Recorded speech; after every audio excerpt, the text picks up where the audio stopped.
సృష్టికర్త అయిన దేవుని నామానికి మహిమ కలుగునుగాక.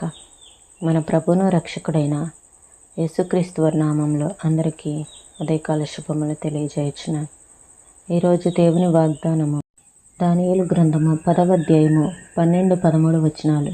దానియేలు, భయపడకము, నీవు తెలుసుకొనవలెనని నీ మనస్సును అప్పగించి దేవుని ఎదుట నిన్ను నీవు తగ్గించుకొనిన ఆ మొదటి దినము మొదలుకొని నీవు చెప్పిన మాటలు వినబడినవి గనుక నీ మాటను బట్టి నేను వచ్చి తిని. పారసీకుల రాజ్యాధిపతి 21 దినములు నన్ను ఎదిరించెను. ఇక్కడ మనము దానియేలు గారి యొక్క ప్రార్థనను గురించి వింటాము. దానియేలు గారు ఉపవాసం ఉండి 21 దినాలు ప్రార్థించారు. ప్రార్థించిన వెంటనే దేవుడు జవాబు ఇచ్చారు. కానీ ఆ ప్రార్థనకి యొక్క జవాబు రానియకుండా సాతాను మధ్యలో అడ్డుపడ్డాడు. దగ్గర 3 వారాల పాటు సాతాను ఆ జవాబుని అడ్డగించినట్లుగా మనము చూస్తాము. అయితే మనం పోరాడేది ఎవరితోటి? శరీరులతో కాదు, ఆకాశమండలమందున దురాత్మ సమూహాలతో, అధికారులతో. కాబట్టి ఆ ప్రార్థన అడ్డగించబడింది. మన జీవితంలో కూడా కొన్నిసార్లు ప్రార్థనకి జవాబు వెంటనే రాకపోవచ్చు. అయినప్పటికీ ప్రభు మనకి సహించేటువంటి శోధనని మన జీవితంలో అనుమతిస్తారు, కానీ మనం సహింపలేని శోధనను అనుమతించరు.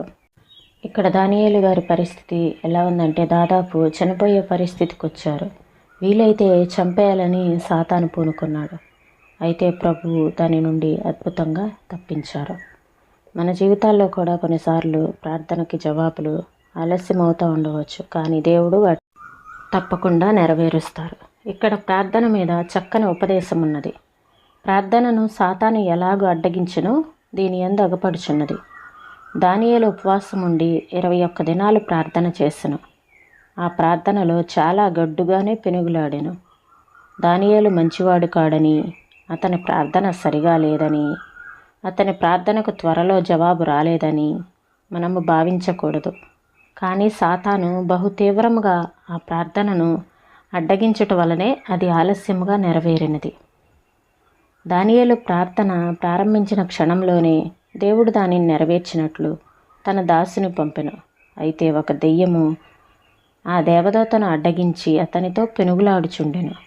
ఆకాశమందే ఆ పోరాటం జరిగినది. అక్కడ జరిగిన ఘోర పోరాట ఫలితముగా దానియేలు మహావేదన పడుచుండెను. మనము పోరాడునది శరీరులతో కాదు, ప్రధానులతోనూ అధికారులతోనూ, ప్రస్తుత అంధకార సంబంధులకు లోకనాథులతోనూ, ఆకాశమండలమందున్న దురాత్మ సమూహములతోనూ పోరాడుచున్నాము. సాతాను 3 వారాల పాటు ఆ జవాబును అడ్డగించెను. దానియేలు దాదాపు చనిపోయినంత పరిస్థితికి వచ్చెను. వీలైతే అతనిని పూర్తిగా చంపివేయుటకు సాతాను పూనుకొనెను. అయితే సహింప శక్యము కాని శోధన మనకు రానియని ప్రభువు దానియేలు చనిపోవుటకు ఒప్పుకొనలేదు. మనలో చాలామంది ప్రార్థనలను సాతాను అడ్డగించుచుండును.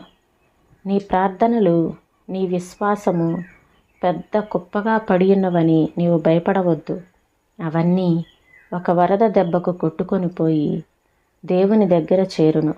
వాటికి జవాబు మాత్రమే కాదు, కానీ నూతన ఆశీర్వాదము కూడా ఆయన వద్ద నుండి వచ్చి తీరునని తెలుసుకొనుము. పాతాళము పెద్ద పెచ్చున పరిశుద్ధులను కీడు చేయచూచును. దాని ఒత్తిడి దుష్టశక్తి దేవుని బిడ్డలను ముంచివేయ ప్రయాసపడును. అయితే దేవుడు వారిని దగా చేయడు, విడిచిపెట్టడు. పట్కిన్సన్. ఈ మాటలను ప్రభువు మన వినికిల్లో దీవించునుగాక. ప్రార్థన చేసుకుందామండి. స్తోత్రం తండ్రి, పరిశుద్ధుడా, ప్రేమ కలిగిన దేవా, కొన్ని సందర్భాలలో మా జీవితాల్లో ప్రార్థనకు జవాబు రాలేదని మేము వాటిని గురించి అడగటం మానేస్తూ ఉంటాం. అయితే ఇక్కడ కొన్నిసార్లు ప్రార్థనకు జవాబు రాకపోవటానికి కారణము సాతాను అడ్డగిస్తున్నాడు. ఎందుకంటే మేము పోరాడినది శరీరులతో కాదు, కానీ దురాత్మ సమూహాలతోటి. ఆకాశమండలంలో గొప్ప పోరాటమే జరుగుతుంది. అయితే ప్రభువా, మా ప్రార్థనలను నాయనా ప్రభా ఎల్లప్పుడూ ఆలకించే దేవుడు తండ్రి. దేవా, జవాబు రాలేదని మేము వాటిని గురించి అడగటం మానేస్తూ ఉంటాము. అయితే గొప్ప పోరాటం జరుగుతుంది అని మీరు మాకు తెలియపరిచారు ప్రభా. అయ్యా, మా ప్రార్థనలకు ఆయన జవాబునిచ్చే దేవుడు తండ్రి.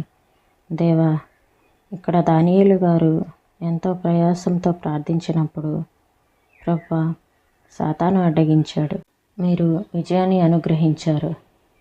మీ పిల్లల ప్రార్థనలను మీరు ఆలకించే దేవుడు ప్రభా. జవాబు ఆలస్యమైనప్పటికీ తప్పక వాటిని నెరవేర్చుతారు. మేము మీ యందు విశ్వాసం ఉంచడానికి మాకు సహాయం చేయండి. మీ సన్నిధిని మాతో ఉంచి నడిపించమని యేసు నామములో అడుగుచున్నాం తండ్రి. ఆమేన్.